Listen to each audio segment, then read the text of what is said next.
All right, folks, well, we're back. You're watching Cape Rugby TV. We're talking about what's happening in the world of Western Mills Club Rugby. Faisal, we are now, what, 2.5 weeks away from the first game? Yep, 2.5 weeks ago. It's a short couple of weeks. I think there's a short week next week and the week after as well. I think a few of the clubs have sort of cemented this. Probably this weekend coming will be the last games, and then it's Easter weekend, not many games taking place. And yeah, so looking forward to it. Are you getting the feeling though? Because when I look at these friendlies, guys are, they're looking to me like league matches. They're as friendly as they might be. They're looking like league matches. If the friendlies are this, call it this high standard, are you expecting an even a higher standard during the league? No, I think definitely, JP. I think a lot of it is planning. If that's part of the planning and the coaches' plans and that, then I think the league's going to be a lot more competitive. Yeah. I think if you look at many of the teams and that, like we chatted earlier on, I think it's dependent on the coaches. No one's going to remember friendly matches in terms of who won and who beat who. Yeah. But I think for many of the clubs, to play against teams in another league, that's the ultimate as well in terms of winning some of those matches. So it's going to be very interesting. All right, Jerome. So same question for you. You've seen it over the last 20, 30 years of club rugby. You can sort of gauge from the friendlies what the league is going to look like. Would you say that the friendlies are of a higher standard, and I'm not talking about the league now, but the friendlies are of a higher standard than last year and the year before and the year before? Are we seeing an improvement on the scale of the friendlies? You can definitely see, especially the lower teams when they play against sort of a Super A or Super B team. You can see the standard has improved. Yeah, just gauging that from the lower teams. Well, of course, that's where there is a bigger room for improvement, because the top guys have got small margins of improvement, and the other guys have to can. So what we are seeing now is a closing of the gap. Which means that one of these days you're going to see a situation that all clubs are the same. Yeah, it can easily be like that. I mean, if you just look at the score of NNK and Atlantis. Yeah. 24-17, just an example. Yeah, yeah. Then you can see they're catching up. Yeah. Well, another game that was, of course, a big game this past weekend was Goodwood and Kraaifontein. And Faisal, would you say this is a bit of a derby match? I mean, these two teams seem to be going head-to-head all the time. No, definitely. It's one of the big derbies, I think, especially for Goodwood against Kraaifontein. Very physical, very sort of, to see who's dominant in that. And I think also, Kraaifontein moved up now, I think Super League B, and Goodwood out in Super League C. So I think for Goodwood, they were out to prove themselves in that. Well, there's been a massive improvement at Goodwood in the last 2 years. Really have seen quite a big uptake there. Let's take a look. Dustin from Goodwood sent us a couple of snippets from behind the scenes.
There we go. Final result then for Kraaifontein winning their 14 points to 5.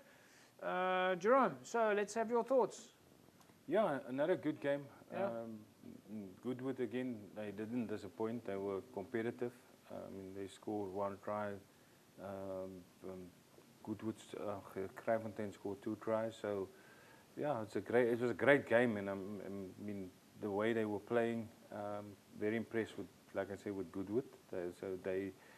They're doing something right at Goodwood from where they were. Is there any chance that the teams are holding back, like during the friendlies? Any chance that, because my experience with anyone who's playing competitively is they don't hold back. They play 100% to win. You can't hold back. You can't? The only thing that they do, I mean, what coaches do is they pick a lot of youngsters, Yeah. and they mix their team, and maybe some of the guys that they Okay. know. I won't play a guy if I know he played 5 years for my first team. He doesn't have to play. And of course, every player is putting 100% in, Faisal, because they want to make it into the first team. No, 100%. I think it's an opportunity for everybody. Second team player, everyone's got aspirations in it. Yeah. All right, folks, you're still with us. We're going to take a look at the under-21s. We're then going to take a look at the results from the past weekend, as well as some of your fixtures coming up. There's quite a few friendly fixtures this weekend, and of course, again, a number of derbies. And it's very interesting to see how we're doing there. We're also going to talk about some of a referees' development that's been happening at Western Province Rugby. So we're going to take a look at that in a second. But of course, as you know, Decro Paints is on board with Cape Rugby TV. Decro brings paint to life, and every week you have an opportunity to see some of the DIY services that Decro has. So, folks, we bring you a little DIY video. Here you go. Decro Paints, the trusted name in paint products. With our ISO 9001 facility in Cape Town and branches nationwide, we bring you the ideal waterproofing paint product, like Painter's Power for waterproofing roofs, parapets and walls, and AquaBlock water repellent, which is ideal for brickwork, stone or concrete. And All Roof, our fast-drying 100% acrylic emulsion roof coating with a satin finish. Visit our website for the perfect painting solution at www.decro.co.za.